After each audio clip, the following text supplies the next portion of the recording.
What's going on, everyone? We're doing another interview. We got two interviews today. I don't know if I'm going to have Eric's interview up later today because this one's going to be about an hour and a half long. I've got John Keane from the Best Damn podcast, who I've done his show a couple times. Some of you have reached out to me and asked me to have him on. Some of you have asked us to collab. We're going to definitely do that today. I'm bringing him in because what I like to do is, you guys have seen me do this with Satan, Lucifer, Baphomet, Hell, for example, things of that nature.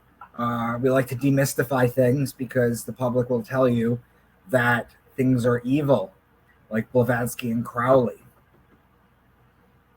So what I'm going to do is bring John on, and we're going to jump right into Blavatsky. So how's it going, brother? Hey, bro. It's really nice to see you. I always enjoy, having conversations with you, bro. I feel like you bring your own unique perspective to things, especially when it comes to astrotheology. I know when we first met, that was right around the time I was really starting to open up a lot to astrology. So, your work had a pretty good influence on me, Thank you. far as yeah, man. Thank Glad you. to be here. I want to have you on because I want to jump right into Blavatsky. Now, people will tell you, first of all, guys, the word occult is a Latin word, and it means hidden. That's all it means. We're talking hidden information. People think occult is evil, it's the devil, it's all this nonsense. It's not. And Blavatsky is one of the brightest minds. She started theosophy.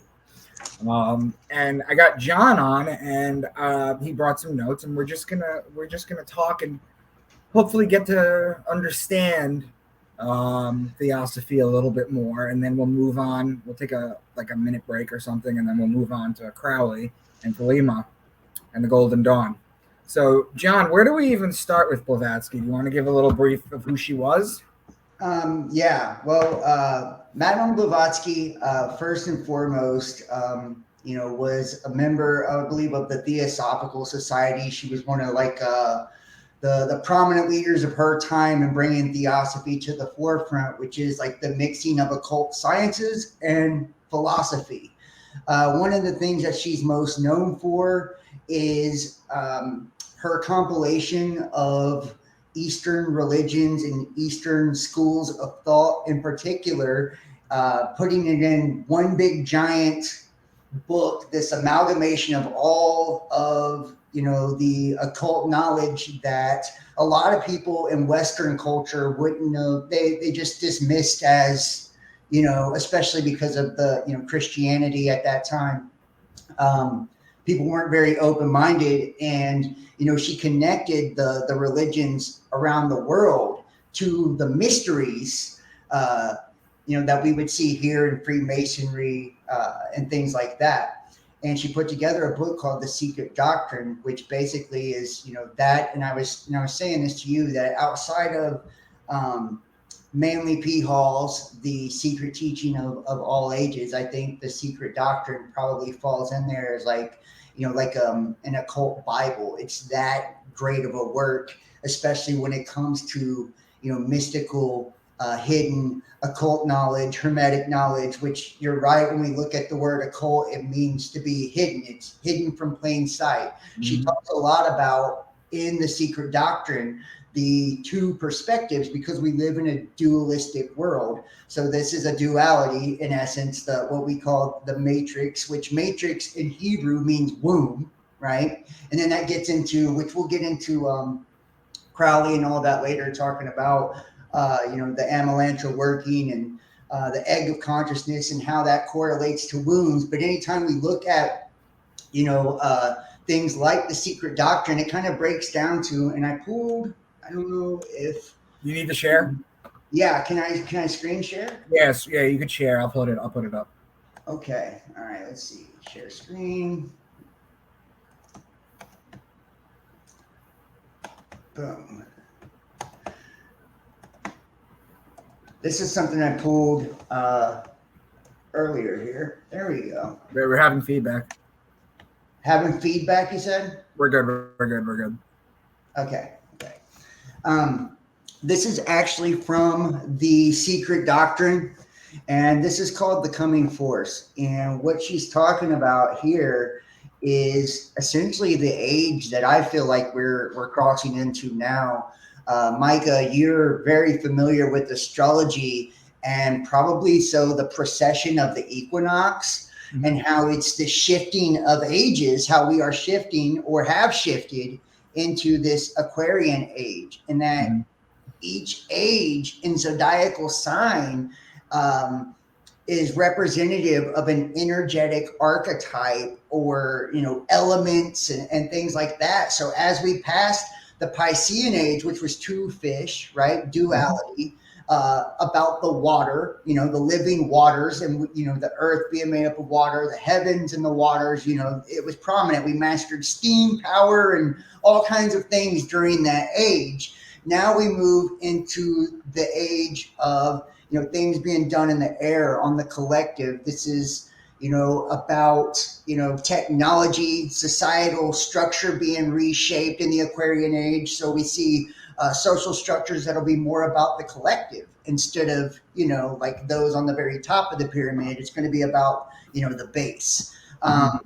We're also going to see a lot more pertaining to collective consciousness. That's why you see this jump or this leap towards transhumanism as well, because it's very technological. This is why, the father of Freemasonry, Albert Pike's 1871 letter to Mazzini, talked about the 3 world wars and the final one being a social cataclysm, because that's what it takes, almost like this death or this collapse at the end of these cycles to rebirth something new. And that's the new age. That's a new world order. That's the utopian society that those who are illuminated allegedly are trying to attain, when really what it actually means, those who are illuminated are those who are able to actually communicate in higher levels of consciousness. And Madame Blavatsky was one of those people, right? So a lot of what she's putting in these books, she's channeling from a dimensional or a frequency space that we would call like Christed, right? Anointed consciousness, where you can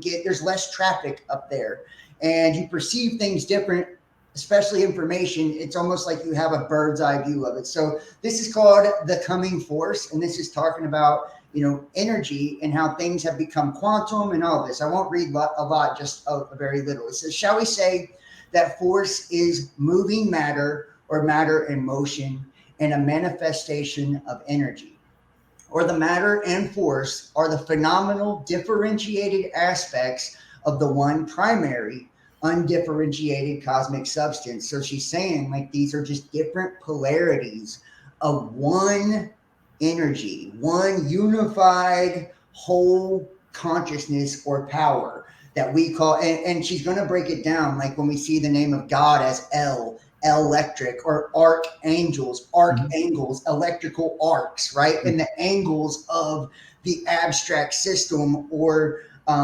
this is a system where, in essence, you look at the Earth as like a collective third eye, the magnetic field, like it's a collective third eye for all of us looking at the Earth. It looks like a giant eyeball. It's our collective third eye, and these 7 main powers, which are the seven planets, 7 main planets, are the governors or archons or rulers of the reality. Right. The Bible calls them the Elohim. Absolutely. The Elohim. Yeah. And we call them angels. I mean, planets, deities, and that's what I mean when I actually started first hearing your stuff, Micah. I was in a very different place. It's been years ago now. But I remember like the astro theology concept to me, I think there's multi layers to everything, but it's like, damn, like this makes sense. There's a significant reason of why biblical stories and why religious stories and texts always seem to kind of like, rotate around or revolve around, the stories of the stars and the movement of the stars, especially when it comes to the sun, or the planets, the 7 main planets. Now, I do want to go right here and just finish this here. It says, the query is made with the regard that the stanza treats of Fohat and his 7 brothers or sons. The 7 brothers or sons, either 7 sons of Satan, 7 days of the week, 7 colors of the rainbow. In other words, the cause and the effect of cosmic electricity. So like I said, electric. The latter called in occult the parlance, or the 7 primary forces of electricity, whose purely phenomenal and hence grossest effects are alone cognizable by physicists on the cosmic and especially on the terrestrial plane. It's interesting too, because around the same time that she was around, Walter Russell was penning his work, talking about how everything is electromagnetic. Wow. And the other thing too that I wanted to, we are transitioning out of Pisces right now. I tell you guys, we have 12 signs, and each sign can be broken down into 3 10-day cycles called deacons. And what I tell you guys is we have things called cusps or handover dates. It's a 3-day period on either side of the sign, right? Where a sign hands over the energy to another, and things get blended a little bit. Now, some astrologers will be fixed sign, and they'll tell you that there's no such thing. There's an argument to be made about that, but overall, things tend to overlap. And when you're talking about a 3-day period on either side where a sign blends in, we're in the blending into Aquarius right now, which is why we have all this Piscean shit going on. It's dying off, and they're trying to speed this up into the age of Aquarius. See, the age of Pisces is the age of belief. It's the age of religion, whereas the age of Aquarius is the age of knowing. And they tell you this in the Bible, that in the end, we win. God wins. The elites know that their time is up. That's why everything is speeding up right now.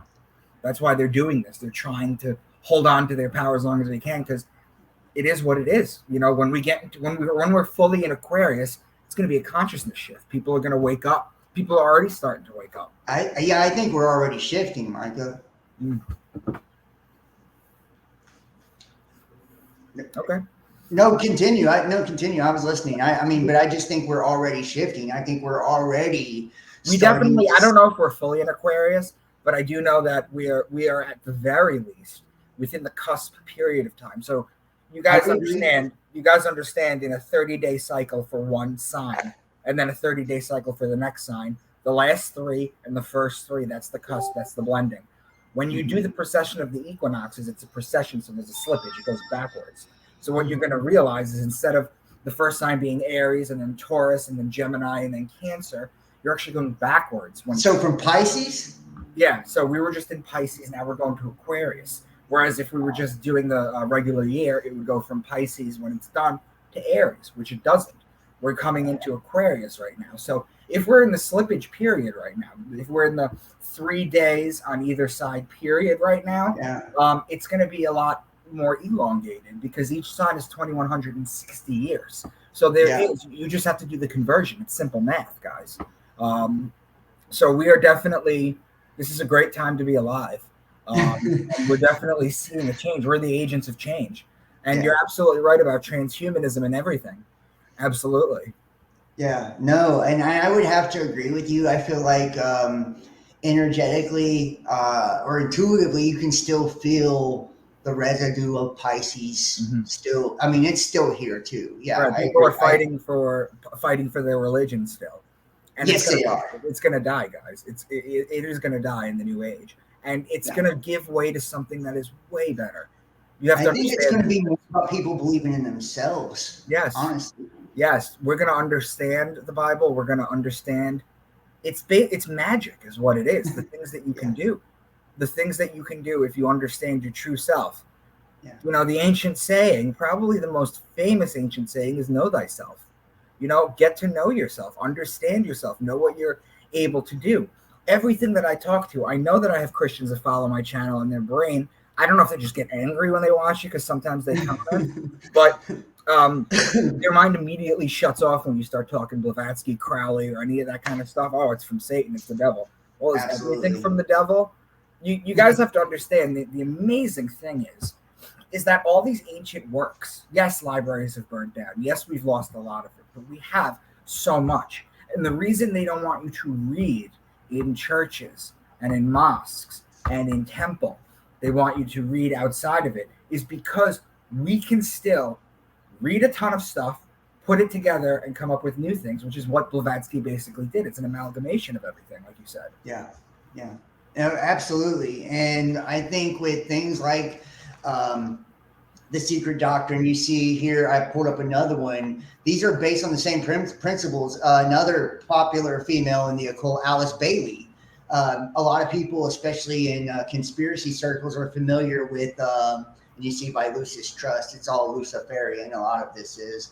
Well, you see that Alice Bailey wrote the 10-point plan of the New World Order, right? And it's when you, and this is one of the things I think that's really insane about this. You have great minds like Carl Jung, who's heavily associated with the cult and the collective unconscious and collective conscious and the anima and the animus, because psychology is such a big part of the esoteric and the occult study. It really is dissecting one's thoughts, emotions, understanding how every part of yourself, your organs, to the stars above, to the elements in the earth, to all of the principalities, powers, and dominions, and how they all correlate with your essence, and how you're a part of all of that, and how it's you literally as above, so below. We are all one. That's what all the ancients tell you. Yeah. Yeah, and there's a connectedness to it, and it breaks it down into a scientific way of understanding it. That way it makes sense. It demystifies spirituality in an essence, but it also really shows you like the omnipotent power of Creator, that it's really so far beyond what any of us can even imagine. If you think about it, we see 0.00001% of the electromagnetic light spectrum. Same with the audio. What's that? Same with the audio. With audio too? Yeah. I think it's negative 120 hertz to 120 hertz. Well, I absolutely believe that. Yeah, I mean, I didn't know it was that big of a span, but yeah. And then 97% of the universe in science is not, it's unknown. We can't find it. So that's saying right there, both exoteric and esoteric understandings, like we have facts that say we see just a sliver of our actual reality. And that's what the occult is trying to do, is pull the essence of yourself and connect to yourself that you don't see, the spiritual essence of yourself, and make creations out of that, because that's where all things originate from. That's kind of like the primordial energy of everything. And like if you look at and when we get into like the Lima and stuff like that, there's a lot of references to Nox and anti-primal triads and all of this, and it talks in a lot of negative terms, and people will take it as something dark or evil, but what he's talking about is like the blackness of before anything existing. That's probably what God is actually like. It's so funny for people like us and just people who watch this channel, unless you're religious, is that you can fully tell them that religion is a manipulation, mind control, and then in the same breath tell them that there is a creator and you believe in them, and they can't fathom that. They don't understand how one can be without the other. Yeah, you're right.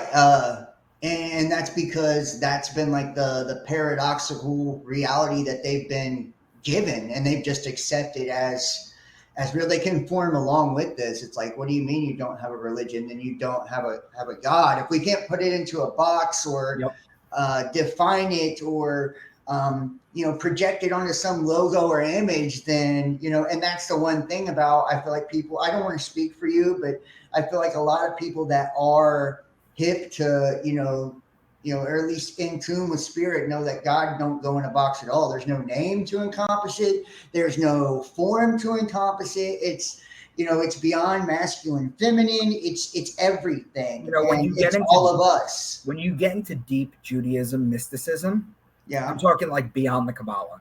When you get into deep stuff, they talk about the name of God and they call him Yahweh. Mm-hmm. But if you understand that in Hebrew, if you say the letters individually, they come out as a breath. They don't come out as a word. So it's so they say that with every breath that you live in, you're saying the name of God, and that's how he embeds himself. Well, and isn't that interesting? The breath of life that was breathed into our nostrils by the Creator, by the way, right? Yeah.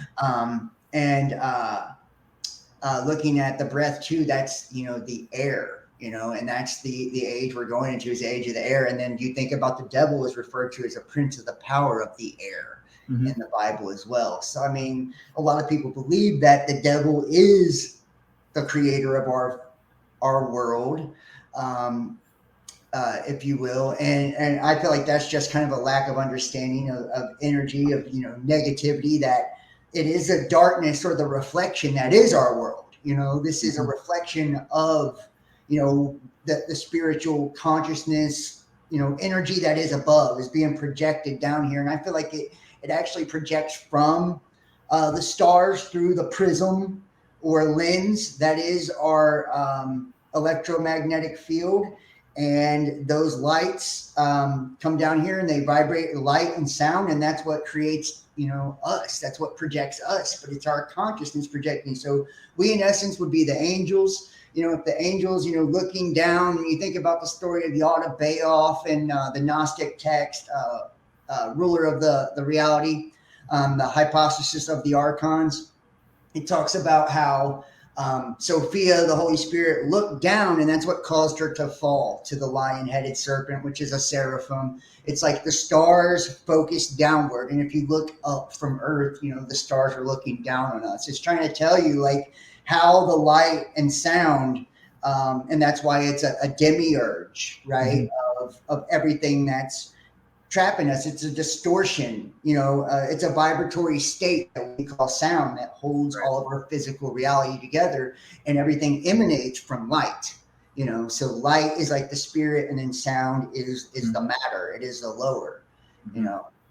It's interesting too, because Genesis 1:3 says, and God, and then and God created light. Yeah. Right. Genesis 1:3 says, and God created light. Well, guess what? Inside a woman's body, when the sperm meets the egg and it gets let in by the egg, because a lot of people don't know this, but they think that the first sperm that gets there goes in. That's not the case. They also think that, well, that's what they basically think. What you don't realize is the egg chooses which sperm to let in. And when it does that and the sperm goes in, inside the woman's body is immeasurable flash of light that goes off. That's the beginning of creation. It's the macro and the micro. Wow. That's amazing. I do know too that at the back of the optical nerve, which you think about our eyes, we're perceiving the light and everything we see, and it talks about too in Gnostic text that everything was made as a reflection of the waters above. Right? Same book, Reality of the Rulers. Everything was made as a reflection of the waters above. So heaven being water, earth being water. We're made up of 80% water, earth 80% water. Water has memory. It can be influenced by sound, right? So that's Dr. Emoto's work, by the way, if you want to see sacred geometry patterns, depending on whether you say positive or negative things to the water. Water has memory. Yeah, well, you can see it on TikTok too, Micah, and like those rice experiments and shit. People, and it's sitting in water, so I mean, ultimately, that's what's doing it. But yeah, and when we look at all of these, these kind of principles, we look at the Bible. It talks about that we were made in the image of the Elohim. An image, if you look at like the Hebrew meaning, it means a phantom, a projection, an illusion, or an idol. So it's saying that image that we're made in, the Elohim being the stars or the sons of God, and we are a projection or a phantom or an illusion. So it's saying like we are literally just a shadow. It's like when we're watching movies, it's something like that from the heavens. Like we're having energy or light projected into our being, and then it talks about worshiping idols, false idols. It means worshiping your physical self, worshiping the physical self. And you can get into Carl Jung and the archetypes and the ego and all that stuff, but let's stick with Blavatsky for now, because that's what I really want to get into. Yeah. Well, her theory on, and we'll go over here. Her theory on the coming force. Basically, and let me just pick up where I was at, includes sound, light, color, right? The physical science tells us that these forces, sound, it says, is a sensation produced by the impact of atmospheric molecules. So it's a vibration, by which setting up delicate tremors in the auditory apparatus. So essentially, we interpret electrical signals or vibrations as sounds. That's what makes us think we hear things with our senses. We're picking up things like a receiver. And that's why our third eye is essentially, it's the magnetic pole of our body, right? So that's why there's been so many agendas, like you know, Micah. There's a lot of agendas going on right now to like destroy the temple of God or the third temple, to calcify it. Yes, and I mean, there's other methods too, using graphene and things like that, because that's a magnetic material and it's drawn to, and that's why people have so many, brain and heart problems, nervous system problems, because your nervous system's like the electrical wiring of your body, and then your heart, that's the biggest magnet in your body, and then the North Pole, the magnetic pole of your body, is your third eye. So that's why people have, from the graphene. But we won't even talk about that. But so what it's saying though is that setting up delicate tremors in the auditory thus communicate themselves to the brain. Light is a sensation caused by the impact of inconceivably minute vibrations on the retina of the eye. So what's really cool about at the back of our eyes, how we flip images, we see everything upside down. Yes. It's reflections of the heavens above. And if you guys want to know what we're talking about, just go to Google. Sorry, John. Just go to Google real quick and type in image transposition. And it's basically what happens. Your eye processes things upside down, and then it has to be changed. So go on. Sorry. Yeah, it hits on the back of our eye. We flip it the right way up. But so we see it, the way it is. It's in essence like Stranger Things. We live in the upside down. It's a reflection. It's the underworld. As above, so below. We're living there already. So in essence, what at the back where your optical nerve is, it actually isn't directly connected to your brain. So there's a space in between there where creation's taking place or sparking to actually make up the image, and it's not directly connected to your brain. Wow. So that means is it like an electricity thing that just jumps? I don't know what actually takes place right there, but it's scientifically known. There's a space in between your brain and an optical nerve where it's like there's nothing there. You know what I mean? There's no actual connection. So it's like there's a space between where you're bursting something into life at your eyeballs. So your eyes ain't really seeing shit but signals, and you're actually making. Right. Just so you guys know, your pineal gland is wired to your visual cortex too, by the way.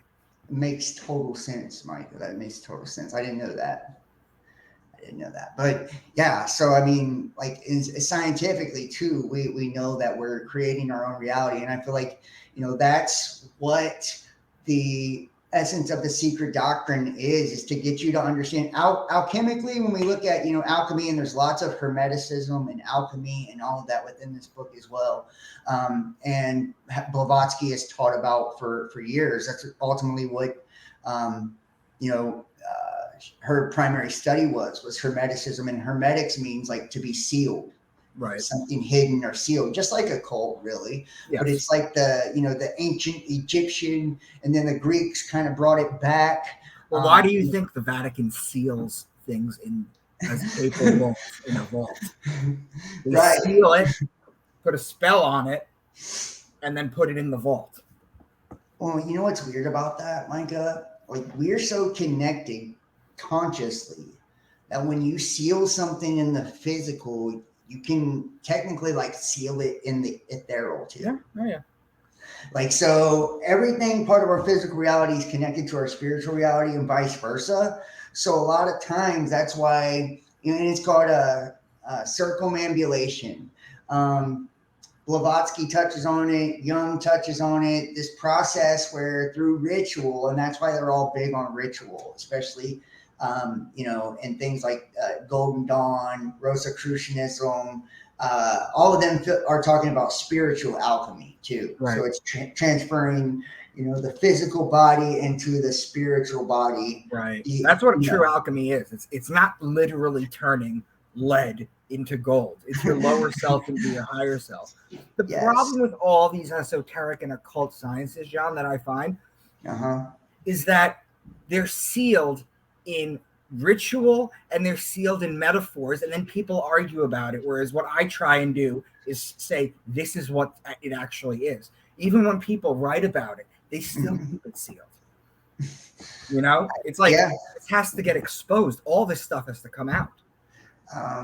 I agree, but it's hard in a way. And I feel like the reason it's dripped out the way that it is, especially like the mystical aspect of it, is because for one, it's very, very powerful. Yeah. So it's like giving a bunch of children fucking nuclear weapons. You know what I mean? It's That's like the whole throwing pearls to swine that Jesus talks about. Right.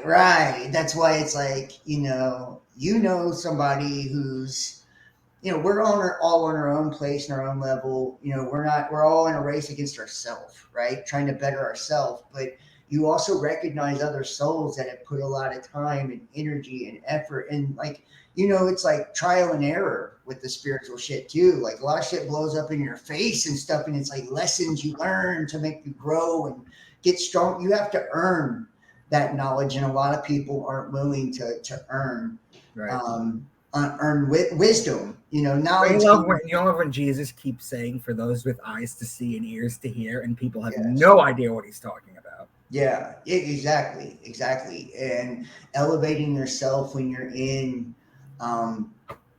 that space, you're able to see things quite differently. And I feel like, that's that elite knowledge, and that's a place where it's understood the best. And until people can get to that place, and I feel like we are, like that's the shifting of Aquarius. I feel like you can see it now. It's evident. You look at social media, it's more about self-care and fucking life coaching and, metaphysical stuff. Because everybody sees that the newspapers and the online press, they're getting dumber with their headings, and it's clickbaity. They're getting dumber, but the populace is getting smarter, and they keep banning people because they don't want that reality to seek out. No, I absolutely agree. I mean, I just had a Discord server.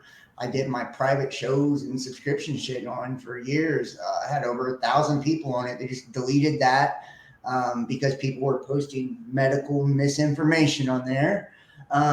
And then I just got demonetized on my main YouTube channel about 2 weeks ago. Like, I mean, they don't stop with that kind of stuff. It's,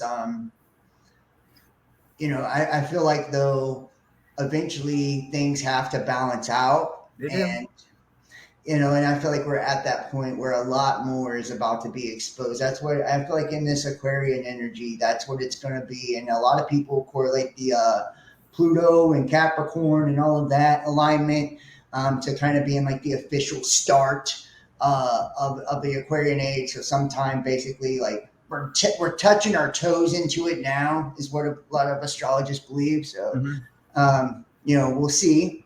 I do feel like we are. I do feel like right now too, at this time of year with the sun and the sun being such a positive energy, it's like bringing a lot of positivity to the collective right now. We're birthing new shit. I feel like we're now seeing, the mechanisms of the machine, and consciousness spreads. It's a ripple effect, Micah. Man, it's the sun is the best antidepressant out there. Go outside, bare your feet, and touch grass. Literally, people.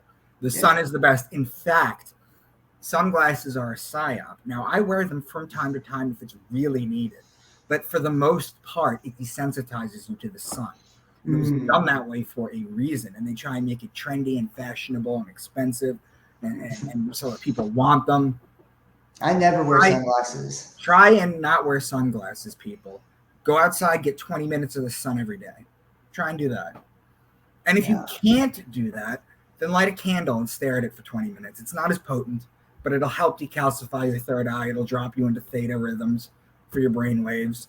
There's just so many benefits to fire and light. But anyway, so what interests me so much about what you've shared so far about Blavatsky is, when did she write this stuff? Let's see. Hold on, I got it up here.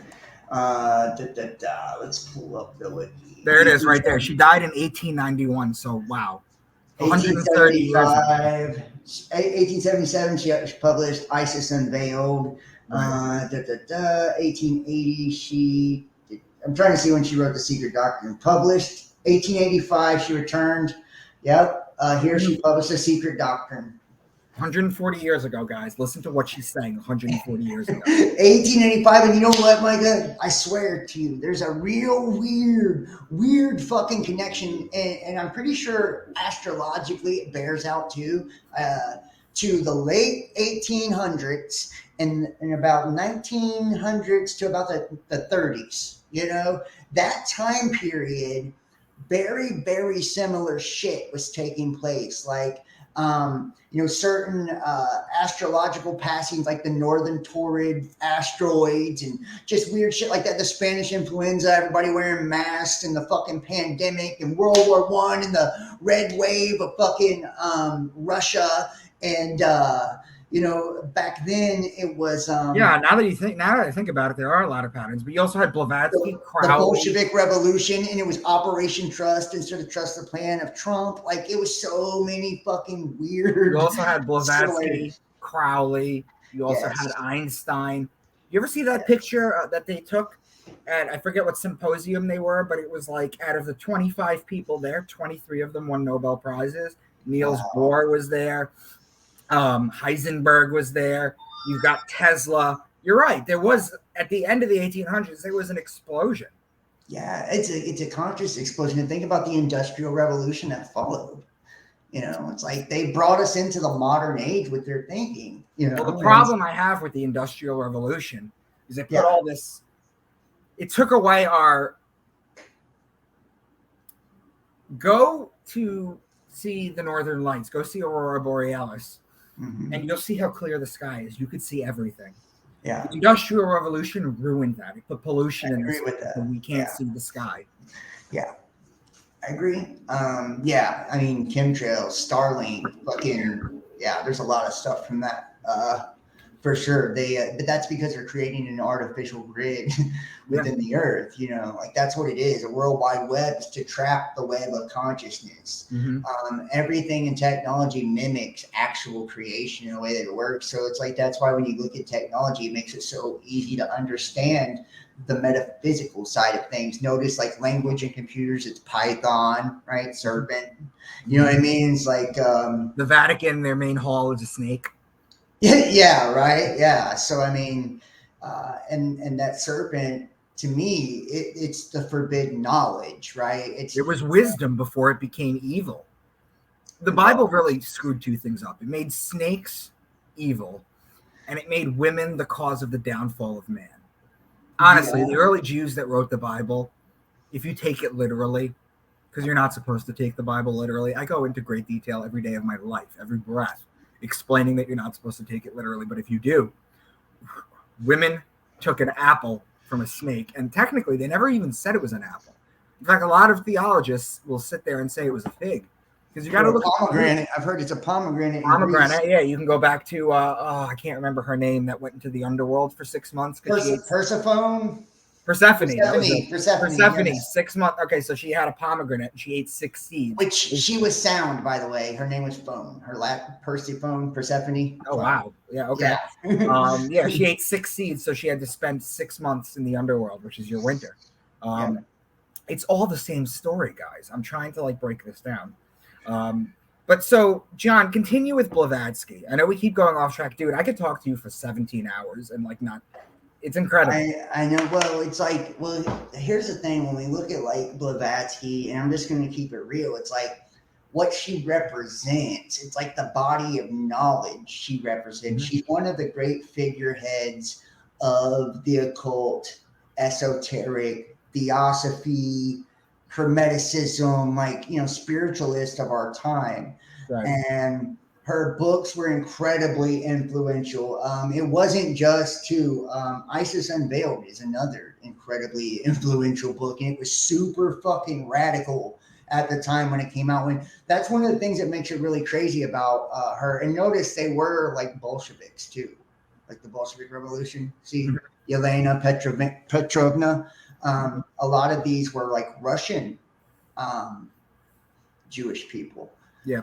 The Bolshevik Revolution was Jewish, yeah. Yeah, they were like Polish. A lot of them were Polish. And correct. Correct. Yeah. So, I mean, I don't care what race they are. I'm just pointing that out, So this was part of a school of thought, Yes. and that's why it's so heavily connected to Marxism and communism and shit too.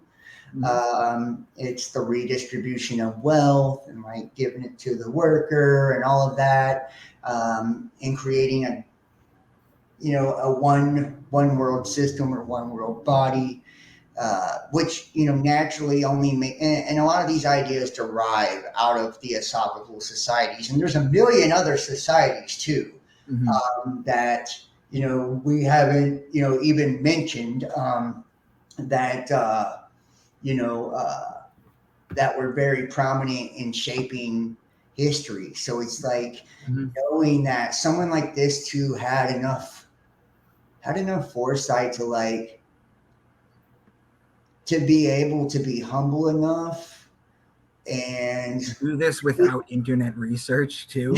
I'm always blown away by people like her, Manly P. Hall, Jordan Maxwell. Jesus Christ, these guys would go to a library, or they would you can't even Amazon books to your house to get them that quickly. Like, can you imagine how hard it is to compile it? There's no excuse, people, why you can't attain this level of wisdom.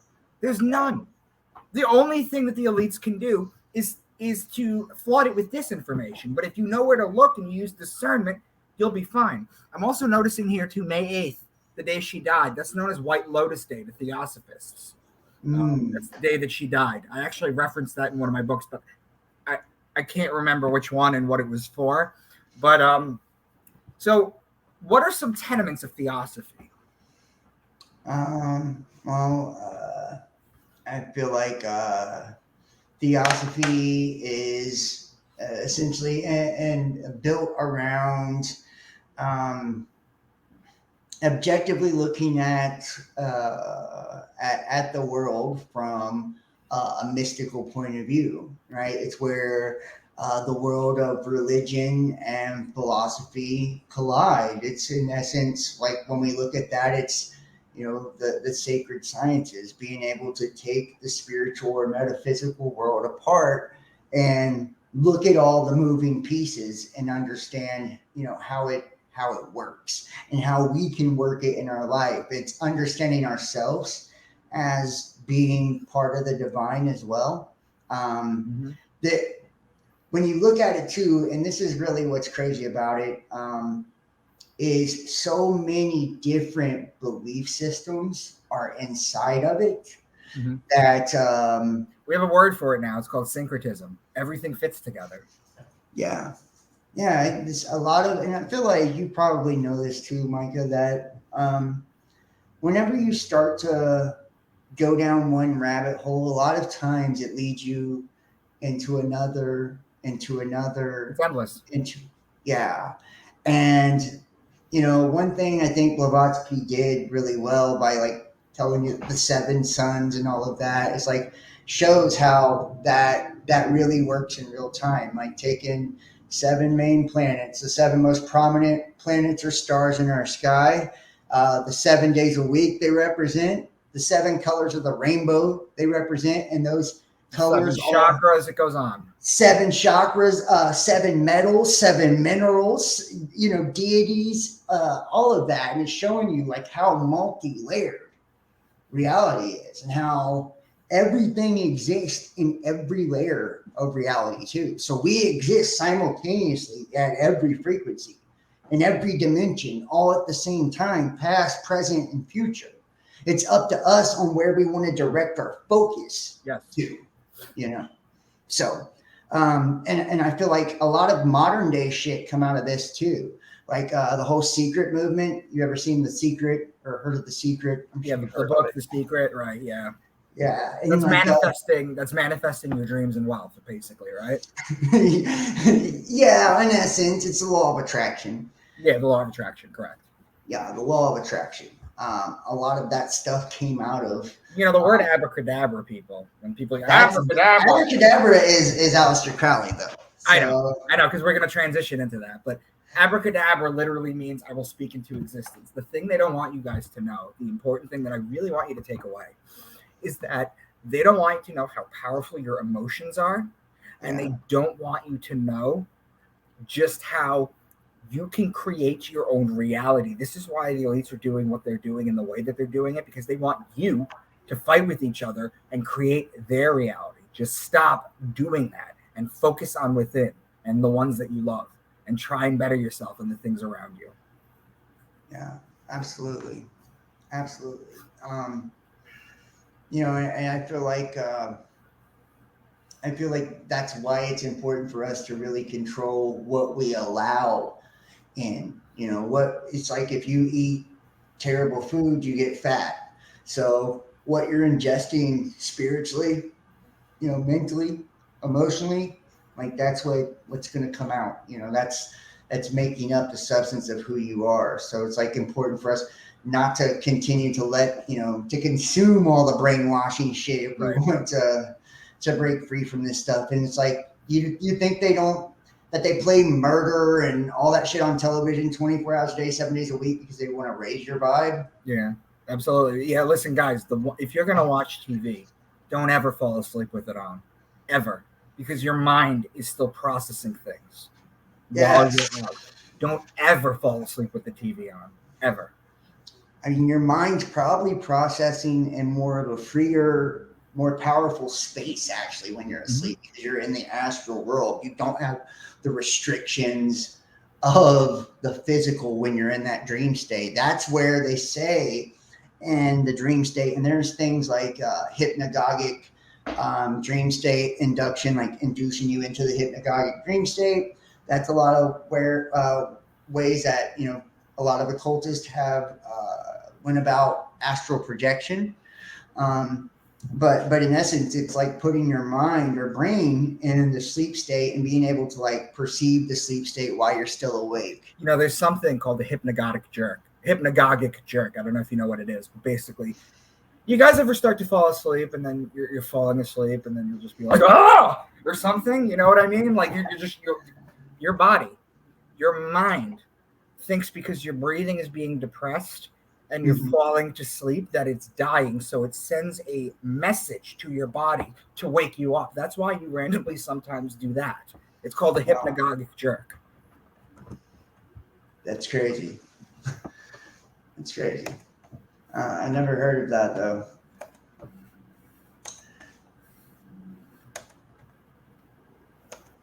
And yeah, so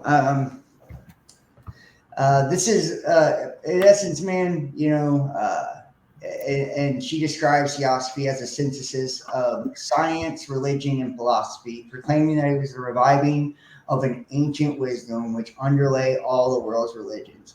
So yeah, it's like, I feel like anybody that's really into the occult, and this is kind of how my journey started too, was like I started with Christianity and the Bible and religion, and I just expanded into every fucking religious book I could get my hands on.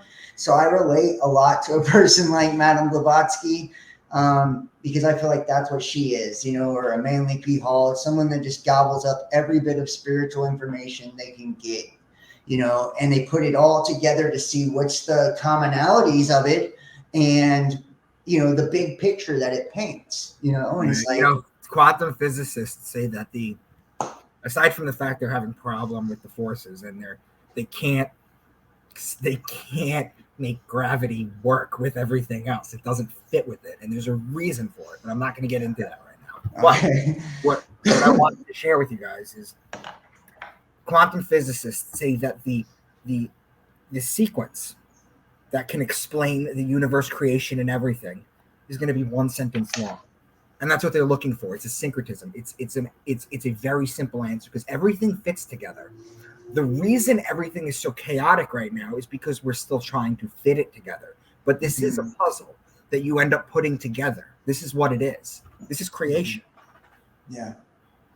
Yeah, and that's why we're remembering. We're putting the body back together, putting the pieces back together when we're tapping into knowledge, right? We're remembering ancient knowledge, ancient wisdom, Yes, um, which is in our DNA. I feel like it it's is. it's Memory gets passed down in DNA. Absolutely. So and does trauma. it flows through our blood too, as Yep. well. You know, it's like it's every bit of us and everywhere, and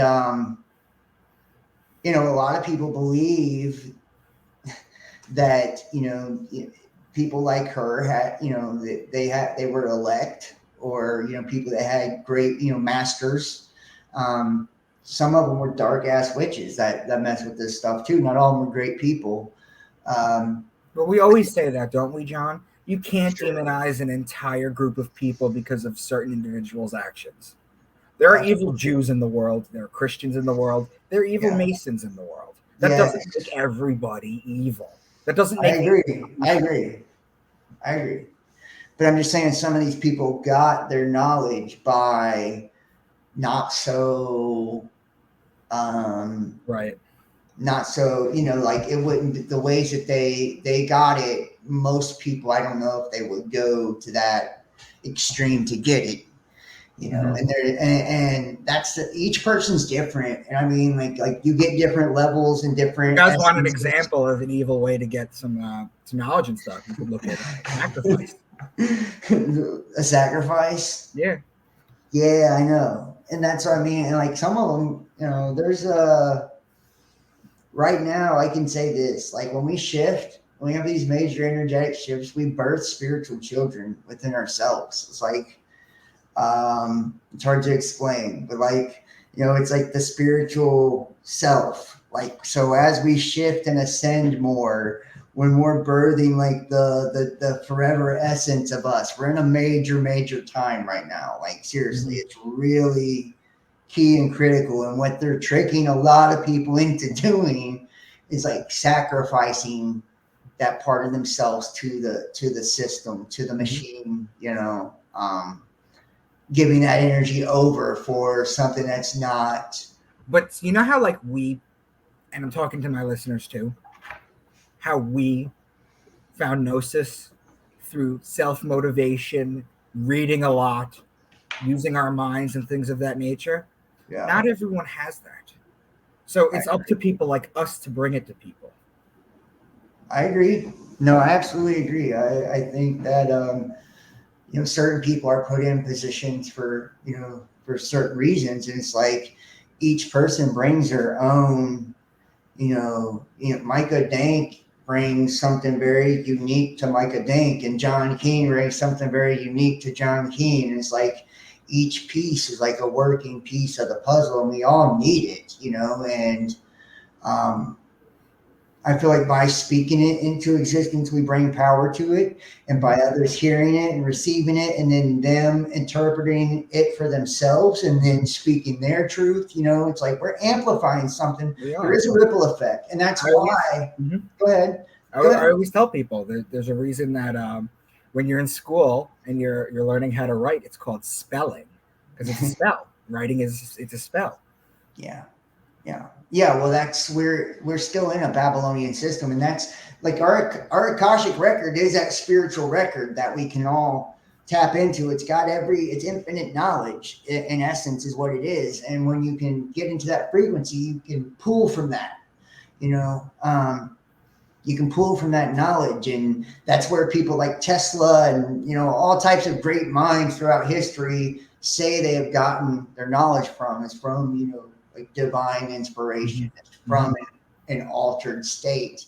uh, and I feel like that's what a lot of Eastern religions actually teach, and that's why they're so taboo, or were so taboo in the West, is because it was about activating something in you at a metaphysical level, right? As Mhm. opposed to like praying outwardly to some deity in the sky and glorifying some idol, um, and kind of waiting on God to do everything for you.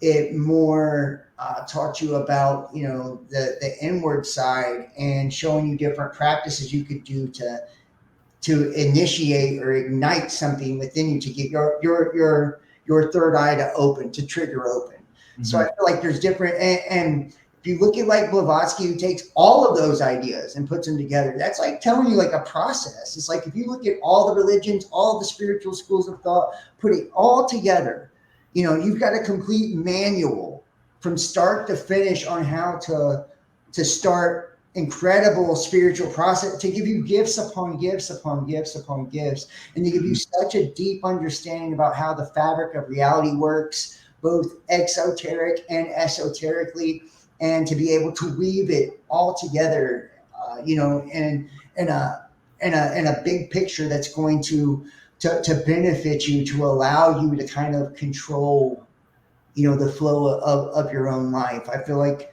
you know. Beautiful, man. So listen, I want to take like a 30-second break because I have to go. Yes. I'm going to get something to drink too. So. Okay, so I'm going to let this record, guys. We'll be right back, and then we'll start up on Crowley. If you want to pull up the first slide. Okay. There we go. All right, I'll be right back.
All righty then. Oh God. All right. Okay, guys, that was the first half. We're going to start the second half very shortly.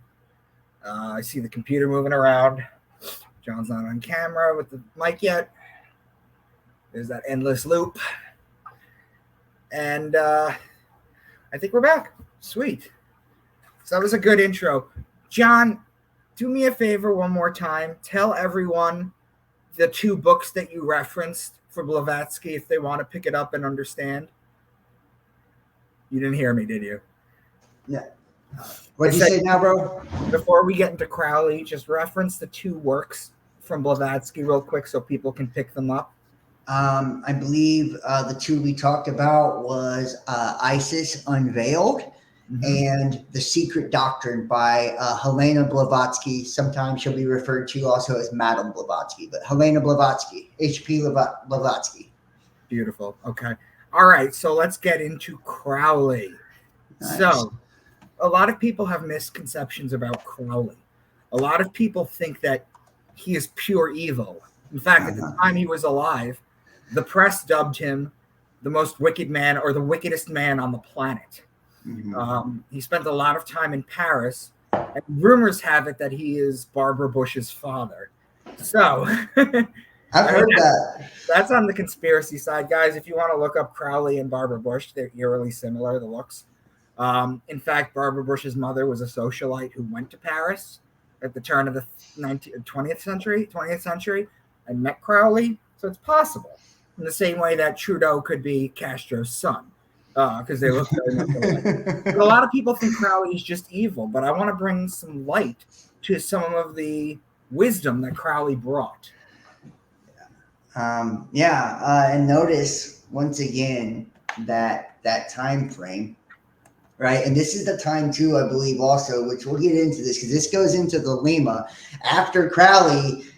Jack Parsons and L. Ron Hubbard picked up on his practices and started the Babylon Working, which is in essence to L. Ron Hubbard. Child. L. Ron Hubbard was founder of Scientology. There you go. He was a science fiction writer, and he started a science fiction religion. But anyway, go on, continue. Yeah, wrote more science fiction books than probably anybody on the face of planet Earth.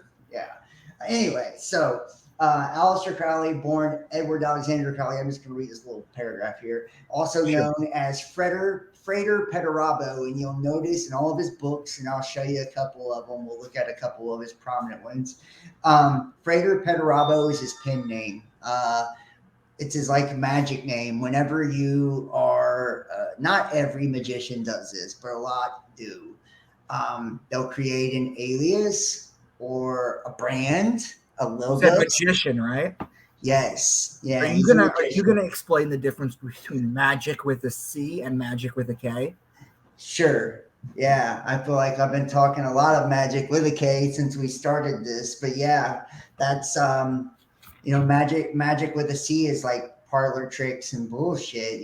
Pull a rabbit out of a hat. Magic with a K is something that we can't explain scientifically, but I feel like it's purely using our will. And that's why you hear, a lot of his do what thou wilt, right? It's the whole of the law. It's using our will to influence our reality. And that's where things like The Secret and all of that derive from.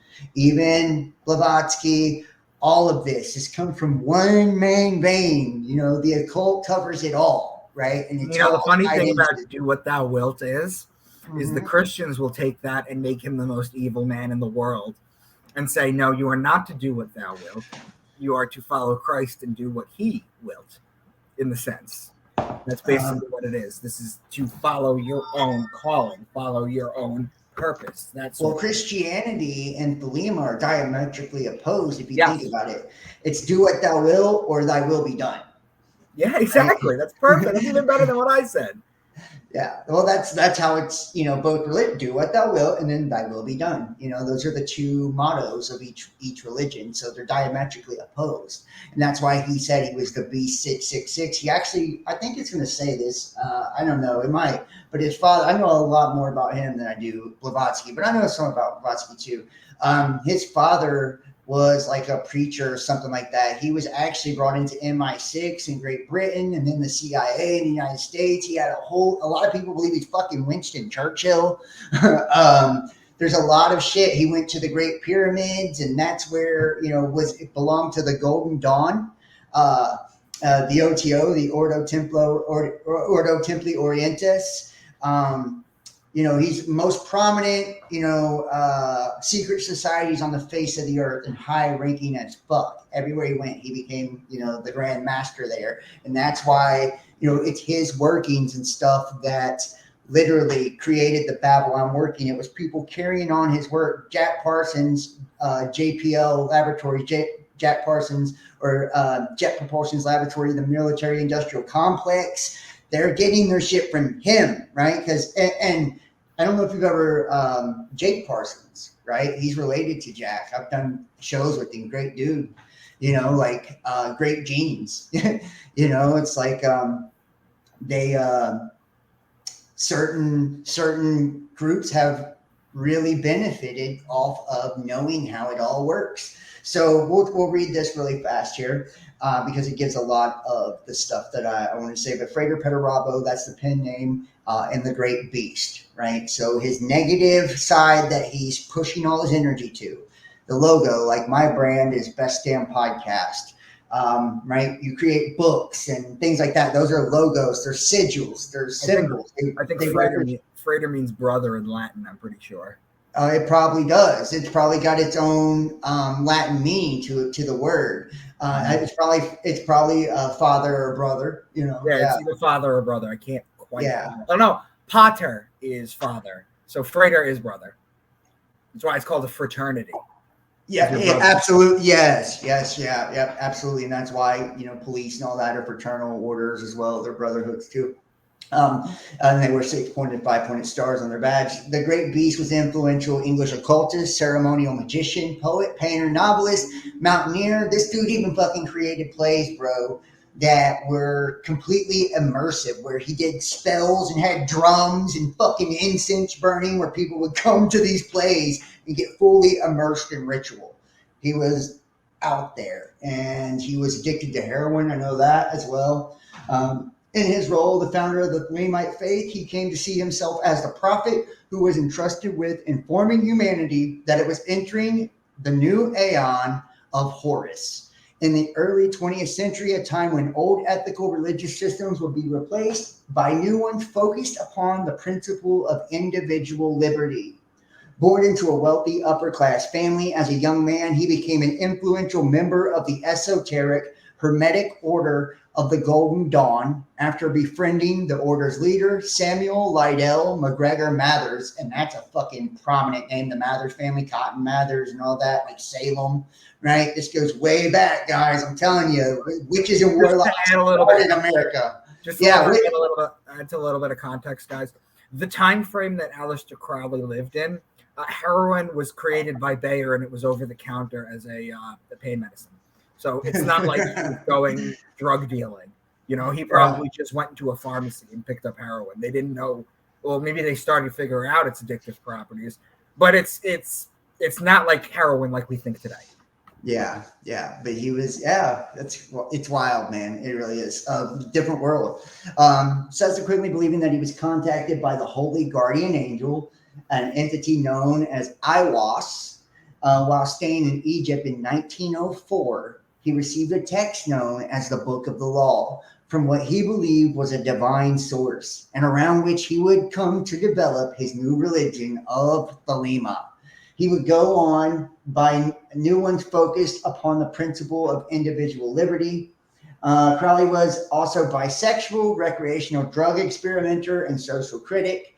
In many of these roles, he was in revolt against the moral and religious values of his time. What you also don't know about Crowley, that they're not going to tell you. Where is this from? They're not going to tell you here. This is Crystal Links. He invented a sexual position. Really? So I'm not going to take my clothes off for all you. Basically the one where the man's on top and pushes it down and goes like this. He invented that. How do you know that, bro? I was at the parties. Okay. Well, shit. Whatever, man. That was too far? No, it's cool. It's funny. He was known as the wickedest man in the world. And he's still an influential occultist. Yeah, he's a libertarian. Also, he was, where does it say this? Hold on. Do what thou wilt, because it has gained widespread notoriety during his lifetime. Crowley was a British writer, mountaineer. Yeah, okay. So he was an influential member of the occult organizations, the Golden Dawn, the Ordo Templi Orientis, best known for the occult writings, the Book of the Law, Sacred Texts of Thelema, and he gained notoriety during his lifetime, infamously dubbed the wicked man in the world. Crowley also claimed to be a Freemason, but the regularity of his initiations with the United Grand Lodge of England has been disputed.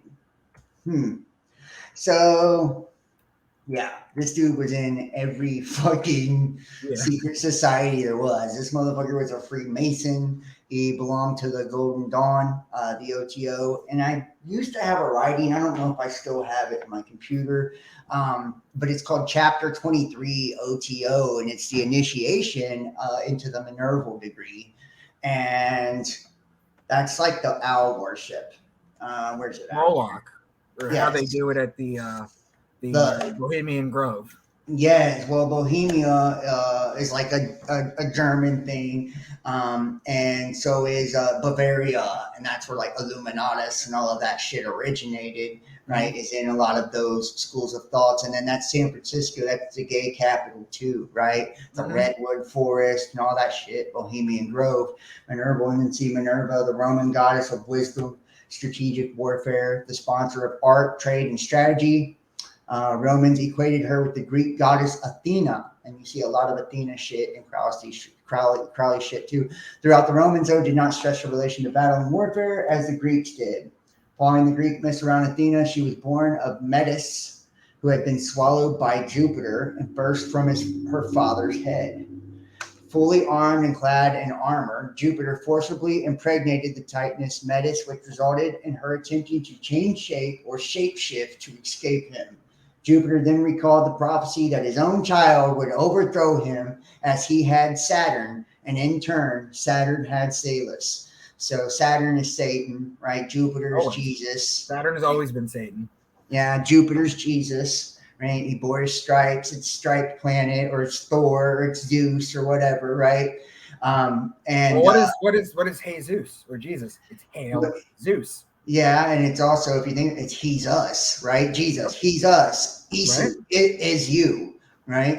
Yes, you Mhm. are. Yes, you are. Right? Every name is like saying like it's actually you.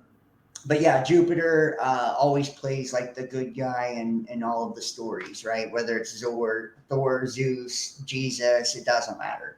Jupiter, and Kronos, Saturn, that's that Saturnian death code. And these are all the seven main planets or seven colors of the rainbow, which the covenant is a rainbow, right? So this is always occult knowledge is in this shit. People can't see it.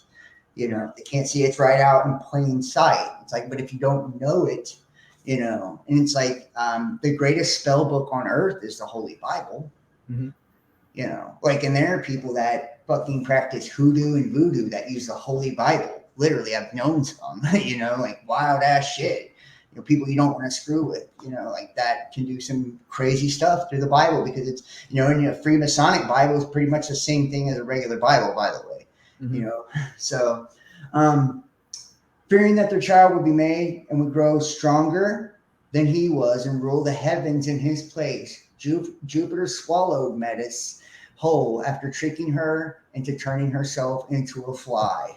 The Titaness gave birth to Minerva and forged weapons and armor for her child while within Jupiter's body. In some version of the story, Metis continued to live inside of Jupiter's mind as a source of his wisdom. Others say she was simply a vessel for the birth of Minerva. The constant pounding and ringing left Jupiter in agonizing pain. To relieve the pain, Vulcan used a hammer to split Jupiter's head, and from the cleft, Minerva emerged, whole, adult, and in full battle armor. She was the virgin goddess of music, poetry, medicine, wisdom, commerce, weaving, and crafts. She's often depicted as her sacred nature, an owl, the owl of Minerva, which symbolizes her association with wisdom and knowledge, and less frequently with the snake and the olive tree. Yeah, so I mean, she's the divine feminine, is what she is, just to Hmm. be all the way for real. She's Lucifer also, or Luna. There's a million different depictions of what they're actually talking about here. And when they're talking about Minerva jumps out forged in weapons, that is the projection or the lower dark side of us. That's our shadow side that Hmm. jumped out to protect us and defend us. That's the masculine side. We were trapped here. In essence, is what the story is. We're the children of Jupiter, which would be Ea or Inky, if you look at like the Anunnaki's tale, which he's the one Correct. who made us, right? Hmm. Um, Saturn, Satan, ruling all of the shit, being over all of it, being the father of Jupiter, us, coming from Jupiter basically, and you know, now here we are having higher and lower aspect, and being trapped. So our shadow is essentially like defending our essence. It's and that's Carl Jung goes much deeper into this. Yeah, really. Well, I mean, I love it. I love looking at this, and it even says too that uh, In honor of the goddess of learning, this was a title adopted for the first degree of Aleister Crowley's OTO ritual. See, the Minerval or brother of Minerva. And like the Minerval degree, that's like the first degree in Golden Dawn OTO. It's called Chapter 23. You can look it up online if you want or whatever. But it's really like you would think, like because it's like so associated with Satanism and Luciferianism that it would just be the most base and terrible things as part of the initiation. But a lot of it is agreeing to be like an upstanding person and to not harm anything unless it harms you, and to, you know, it's like about. I mean, it's very similar. It reminds me of LaVey's 11 Satanic Commandments. I feel like his are very distorted and destructive, but They can be, absolutely. But the whole punish stupidity and just be the best self of yourself kind of thing.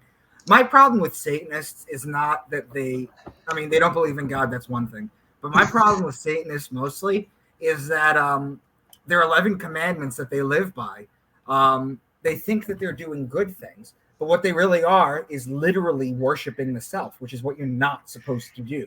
You're supposed to live for others. That is where life comes in. That is the meaning. It is not to focus completely on yourself. And they may think they have the moral high ground, but in reality, they don't. I agree. No, I absolutely agree with you, Micah. I think service to others is what we're meant to be here for, and that service to self is how they justify like all the fucked up evil stuff. It's like if you really convince yourself that your life is more important than everyone else's on the planet, then you can justify doing anything, you know. Absolutely. And that's what they have, and that's where that I feel like there's people that have touched some really crazy places consciously and have really learned a lot, are really powerful magicians. I feel like, you know, some of them, you know, that have that thought, that's what makes people dangerous. That's why not everybody has the knowledge, because a lot of people I feel like would turn out to be like that. And like when you look at like you know, 3 degrees of initiation, the first degree is like recognizing your lower shadow self. The second degree is like integrating the darkness with the light, and then the third is like purging and becoming the light, like the enlightenment. But a lot of people never make it past the first degree because you could make that argument though, John, that the reason that stuff is hidden, which is the argument you've been making, is that the reason the stuff is hidden is because in the wrong hands it's very powerful. It can be very destructive. Look at what people are doing with it now. Like that's exactly my point. My point is that the good people don't know it, and that the evil people still have it. Yeah. Well, I think it can. This is a weird thing, but if it truly is serpent knowledge or fallen angel knowledge, which it is, it's information coming from the heavens. It's fallen down. You know, we're receiving, you know, information from a higher place. So it's come down to us. You can say it's come down from heaven, fell down. I don't care how you look at it, but, you know, it couldn't be that this knowledge really does corrupt. Mm-hmm. And, you know, like, I'll just be honest, man, it's so easy to get lost on that path. You know, it's happened to me. You know, it's real easy to get lost on the occult path because, you know, you got to make sure your light is on because you're in the darkness, you know. So it's like if you slip up, that can be your ass, you know. It's like seriously, and it's like you're messing with. It's like the major leagues of spirituality. It's like going to the pros, you know what I mean? It's like there are people that know what they're doing, you know. And not everybody takes kindly to people just putting out information that's not meant for everyone too. Some people are really, I swear to you, most of the people that are offended by people like me and you that actually drop real knowledge, they're offended because they don't want this to be out to the profane. You know, they feel like we're throwing our pearls before swine. And a lot of them, you know, it even says in the Kabbalion, it's like they'll crucify you, you know, for putting this type of stuff out into the public. and you can try, and that's why it's always been kept secret, in the past, is because, it's like basically to know the wisdom yourself, and to do and be the best version of yourself you can be, and do good for the world, and let the world, figure things out on their own. Just you help how you can by helping yourself. Don't get yourself killed for nothing, basically. Yeah. I hear you. So what more can we learn about Crowley? Well, this comes out of, he went into deep states of trance, Crowley did, and this is one of the coolest fucking books there is. It's just interesting. It's called The Amalantra Working. For anybody that's interested in the Amalantra Working, or it's called the Book of Lamb sometimes. Mm-hmm. And it's about this alien, and I'll show you the picture of the alien right here. This is Lamb. And this is an alien, and think about this, when they started the Babylon working. So these workings are giant spells, okay? He done in this forest over in England. He owned the Loch Ness property, and that's why Jimmy Page, the guitarist of Led Zeppelin, bought it, because it used to be owned by Aleister Crowley or some shit like that. Mm-hmm. Like over, it's like a real haunted place. That's exactly what happened. Jimmy Page from Led Zeppelin did buy Crowley. Yeah. Yeah, right. So, and he was a cultist too, like he's in that one, and the song remains the same. He's got the Hermes outfit on and the wizard, and he's climbing up the hill and shit, right? Mm-hmm. Like, so yeah, they're all into that. But this was astral projection into a trance state, and him documenting it, because that's what magic's all about, is you write it down. That's basically Edgar Casey. That's what Edgar Casey did. Yeah, well, Edgar Casey got answers his way. This is his conversation, and I'm telling you, it is fucking wild.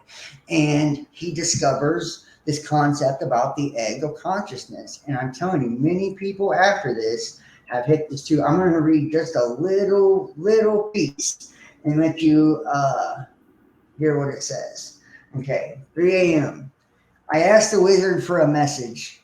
A large red A appeared, and an eagle came through it and flew away through the woods and over some meadows close to the ground. The eagle disappeared, and a red Indian was running like the wind, very beautiful as a picture. T and I entered the astral plane.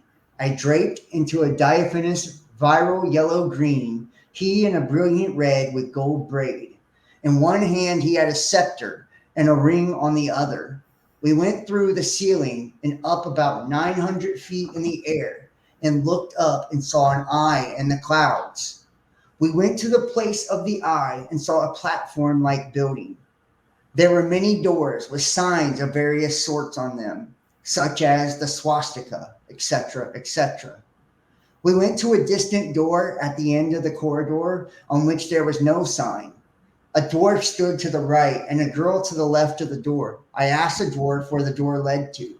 He did not answer, but showed a column with a blazing top.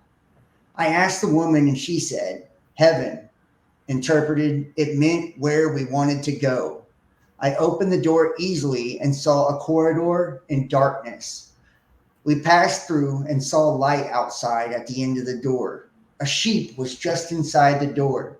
Also, sheep down on the ground below. We went outside and looked down a few hundred feet upon a beautiful pastoral scene and some villages. We dropped down to this scene, and a beautiful lady came. She was blonde and dressed in creamy white. I asked her name, and she answered, Eve. This seemed wrong for her to say. I asked her where we were to go to. She said, France. I asked about the message, and after some time, she lay upon the ground with her head toward us and waved her hand, which looked like the fins of a fish, toward a village. We all went there. On the way, a man who looked like a Greek philosopher walked a little behind us as if he were in a shadow. He had a staff and was in a Greek costume. So I'm just going to say a lot of this too, guys, what he's describing is something like you can go through yourself too. Like what's being read here, this can like walk you through if you wanted to take the same journey as he took here. I don't know if he did this assisted with drugs or not. but this is part of what he did. He did scrying and automatic writing, astral Oh, projection. do me a favor. Explain to the listeners automatic writing real quick. Just give a quick overview of what it Um, is. It's basically in a sense um, what remote viewers do, right? With the paper and they just draw. okay, yeah, well, any form of divination is like somebody, a person acting as a medium or a channel Mm-hmm. and using some sort of tool as a conduit. So if it's automatic writing, it's I get into that vibratory state, blank state. A lot of them close their eyes so they can actually see on the inside what's going on, and then they automatically start writing words down You or guys saying have ever words. had if you guys ever had a medium come to channel a dead relative? Now, not all of them are good. I'm not gonna lie. There's a lot I of flaws had in them. But John wait, hold on a second. Crowley. If you had a medium come to channel you guys, or if like you've ever had a house party and you had a medium and you all got readings, you'll notice that they write down what they see. It's part of the whole thing. Well, I hate to say it though, but like a lot of the occult though is mentalism. Right. So it makes a lot of sense for someone that's very advanced in the occult to develop some sort of mediumship ability, because you're fine tuning and honing those skills so much so that it's like you it really leads you to that path of like finding a way to tune it, channel it, use it.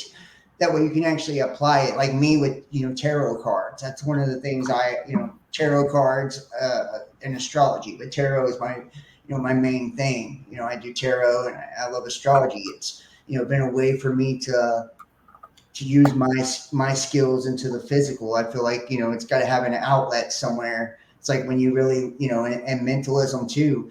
A lot of people learning how to master their mind. That's the law of attraction right there, and that's what a lot of the Jungian psychology is trying to get you to do too. Is go through that, and any type of dark night of the soul. That's what's taking place too. Whenever you look at a lot of this, anything that Crowley did was very ritually oriented, because he was, even though he was in so many different occult structures, he still seemed to be like a rogue. You know what I mean? It's like he still kind of done what he wanted. There was a ritual he did, I believe, in England, one of the biggest ones. I don't know the name of it right off the top, but he was, in essence, he was like done it for like fucking, it was supposed to be like a 2-year ritual or some shit. This guy gets like 6 months into it or something, every day in this forest, like trying to invoke every demon on earth, I think, something to that effect.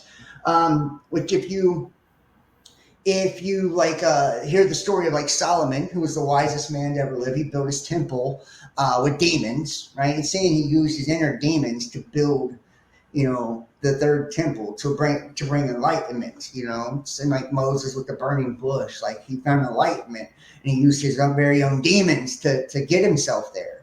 That's how he became wise. Um, so Crowley was, opening lots of portals and doors, and a lot of people believe maybe he did it intentionally, and that ritual never got closed, and it was dangerous, and that he wasn't the same after that. A lot of people said that he was very tortured, that he was even crazy, and I feel like when you're fucking with some really intense shit, this dude went into the Great Pyramid and got spoken to by Iwas, right? And was told like, he was to usher in the Aeon of Horus. You know what I mean? Like, who the fuck has that happen to them?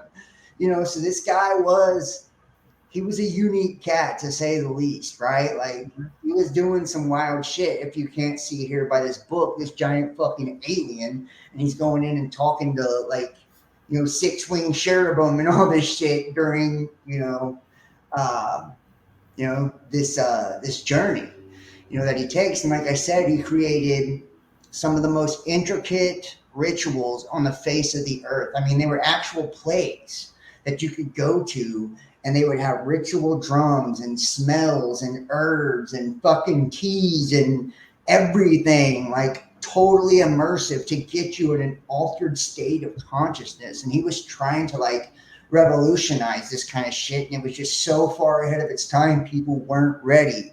And yeah, he fully embodied the B666 archetype, and I feel like it was like his big fuck you to religion, especially Christianity, because his father was like some sort of pastor, and it's like when you look at like all of this too, him being used by British MI6 and fucking the CIA, it's showing like the occult aspect of mind control as well. And I feel like that we've talked about this psychology and all of this, and then even the adaptation of frequency we see now in today's world, sixth generation silent warfare that's used on directed energy.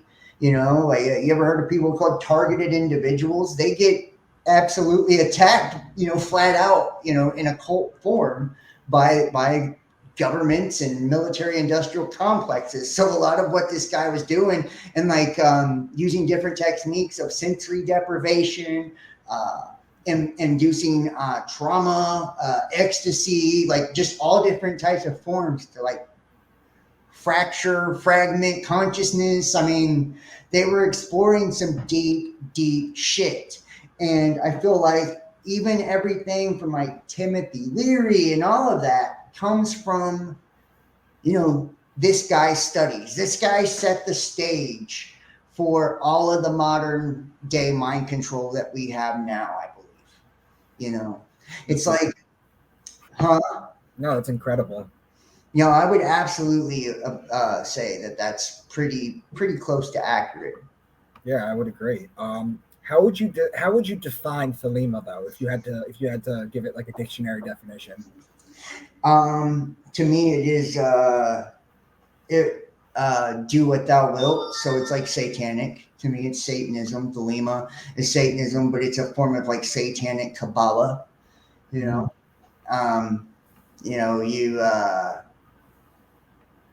I think of like Marilyn Manson when I think of Thelema. I mean, I'm just keeping it real. Anton LaVey, shit like that. It's like there's a bunch of shit truck fucks that do it. Do you think Anton LaVey drew a lot of his tenements or how he structured the Church of Satan when he created it based off of Crowley? I think he was like really. I think Anton LaVey was super low vibe.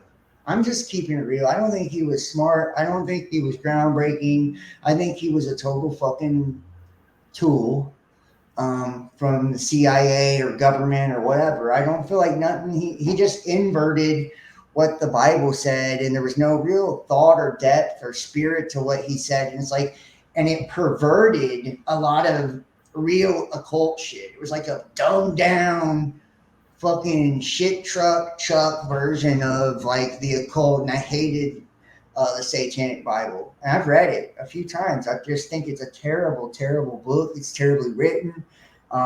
There's no wisdom in it. You don't walk away from it like feel like, damn, I just got some profound shit from this book. You know what I mean? Like you don't feel like that after you read that book. And a lot of spiritual books, I don't care. Like you will if you read one of these books, and maybe not this one in particular, but right here, the Book of Lies, the Book of the Law, those two books will blow your ass out of the fucking water with the concepts he's talking about. And I think that these books, maybe they're before he went crazy, 1913, you see the years. This is that time period. I feel like humanity, we were breaking out of something, man. We were, creating television and radio and,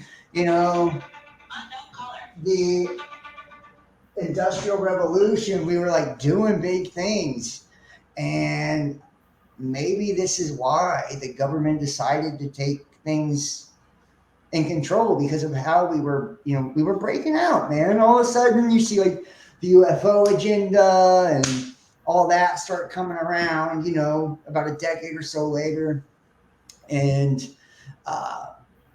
CIA gets invented and all that. There's just a lot of shit, man, that ends up starting that, against the citizens, and to really dumb us down, and terrible food, and, Rockefeller Institute, Federal Reserve. Yeah, man. It's like after, the railroads and all of that, it was all downhill from there, man. It's like they had us, Civil War, all of that. So, but there was a time where it looked like we were really churning out intellectuals and shit, like a lot of intellectuals. If you look at these time periods, like all the great minds come from this time frame. It's like, what the fuck is going on here? Did we just stop right there? Or, it's like now everything is this weird knockoff version of truth, of knowledge. Right. And it's like people discourage the fuck out of me for the stuff I talk about. Like if I talk about the occult or if I tarot or whatever, it's like, and I'm sure you get a lot for the astrology, astrotheology. Where people they don't like something they don't like what's different. They don't like, there's no convenient truth to a lot of this. It puts everything into your hands. It puts everything in your hands. What do you think, to wrap up basically, what do you think that if people were to take away positive contributions from both Blavatsky and Crowley, what would you say they were? Positive contributions. Positive contributions.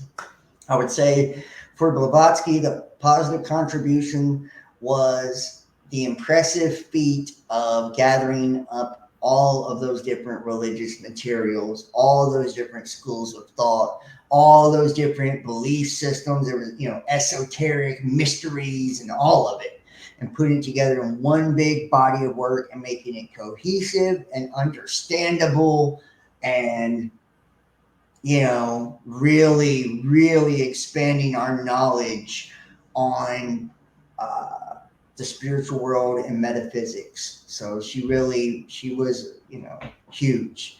And, Crowley revolutionized the way that people see magic in general, the way people go about spell work, the way that people attempt to influence their reality or manipulate energy in any way, shape, or form. It comes out of this vein, and it's influenced pop culture, from fucking rock music and now rap music too, to government, to right, like everything. Like this has had a profound influence. Wasn't Crowley one of the guys on Sgt. Pepper's, the Beatles album? I think so. I think he goes back to all that too. Yeah, I mean, there's so many weird connections with this cat. It's not funny. Like this dude's interwoven into the fucking, the workings of our world, and it's like he done a lot of rituals. This guy was a powerful dude. Seriously, he was I wouldn't want to fuck with this guy. That's all I'm saying. Like, he was a powerful dude, and he's had his hand in a lot, and the powers that be knew he was on his shit too. So. Right. So what I would like to just wrap up and tell you guys before I tell everyone where to find you, do you want me to email you this and then you can upload it to your Yes, I will. I'll upload it to all my channels too. All right. So just tell everyone where they can find you. All right. You can find me youtube.com/Best Damn Podcast Official or Best Damn Podcast. You can get me at Facebook or Instagram at Best Damn Podcast, Twitter at The Real Best Damn, and I'm on TikTok, BitChute, Rumble. I do personal tarot readings as well. You can email me, therealbestdampodcast@gmail.com if you want to get a hold of me.